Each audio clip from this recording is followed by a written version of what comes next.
Vous êtes bien sur Flora TV News et bienvenue dans votre journal d'information de ce 11 août.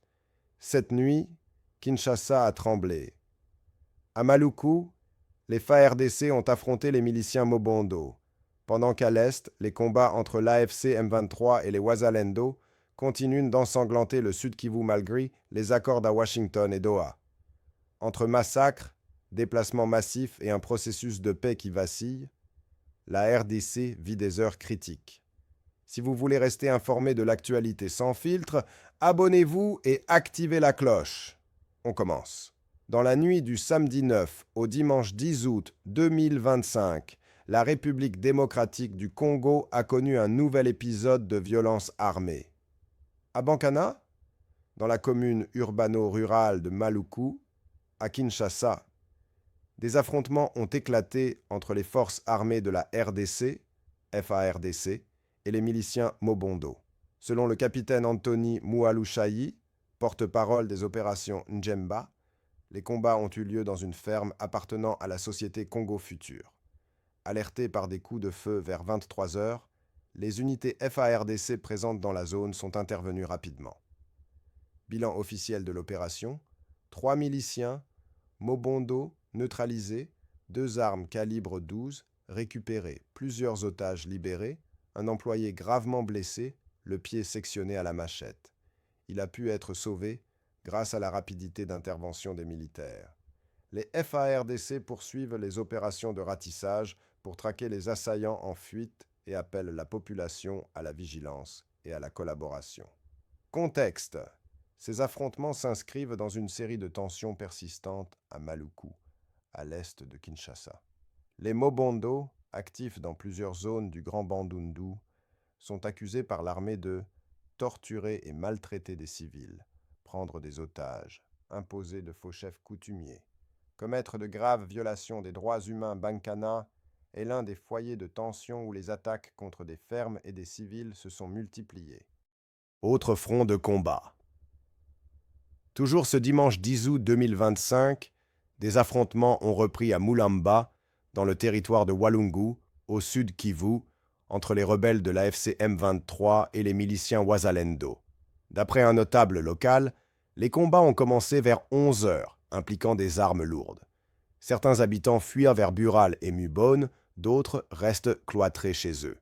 Quelques heures avant cette reprise des combats, Didier Kabi, porte-parole du gouvernement provincial, avait confirmé que FARDC et Wazalendo s'étaient retirés de Mulamba et Kanyola pour éviter un bain de sang, laissant ces zones sous contrôle des rebelles.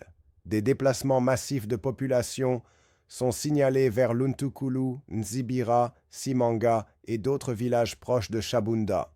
Processus de paix en danger. Ces violences démontrent la fragilité des accords signés à Washington et Doha, censés imposer un cessez-le-feu permanent entre Kinshasa et la rébellion M23. Le prix Nobel de la paix, Denis Mukwege, a exprimé son indignation après la publication d'un rapport du Haut Commissariat des Nations Unies aux droits de l'homme, révélant qu'au moins 319 civils ont été massacrés par l'AFC M23 et les forces de défense rwandaises entre le 9 et le 21 juillet 2025 dans le territoire de Rutshuru.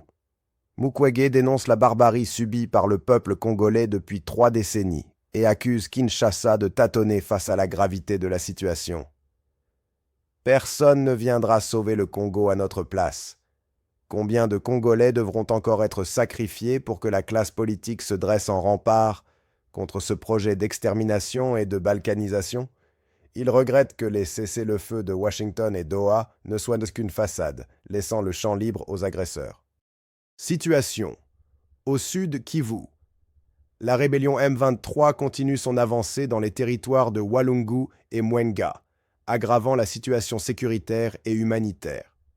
Les mesures de confiance prévues pour relancer les négociations restent sans effet, alors que la signature d'un accord de paix global est prévue pour le 17 août 2025. Politique nationale, après la formation du gouvernement Souminwa II. Annoncé comme un gouvernement plus resserré, il compte finalement 53 membres, 6 vice-premiers ministres, 12 ministres d'État, 24 ministres, 5 ministres délégués, 6 vice-ministres. plus de 60% des anciens ministres sont reconduits.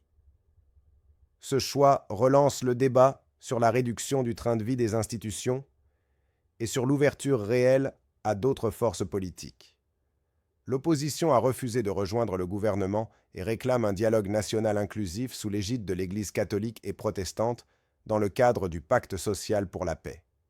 En conclusion, la RDC est confrontée à une double crise.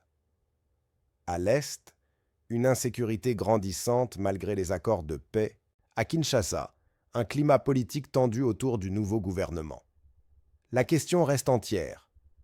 Les engagements pris à Washington et Doha peuvent-ils encore sauver le processus de paix? Ou le pays va-t-il s'enfoncer dans une nouvelle spirale de violence? Des villages attaqués, des civils massacrés, un gouvernement contesté et un processus de paix qui s'essouffle. La question est claire. La RDC pourra-t-elle briser ce cycle de violence? Ou se dirige-t-on vers une nouvelle escalade? Une chose est sûre, le temps presse et l'histoire est en train de s'écrire sous nos yeux. Abonne-toi pour ne rien rater. À très vite dans une nouvelle édition d'Information.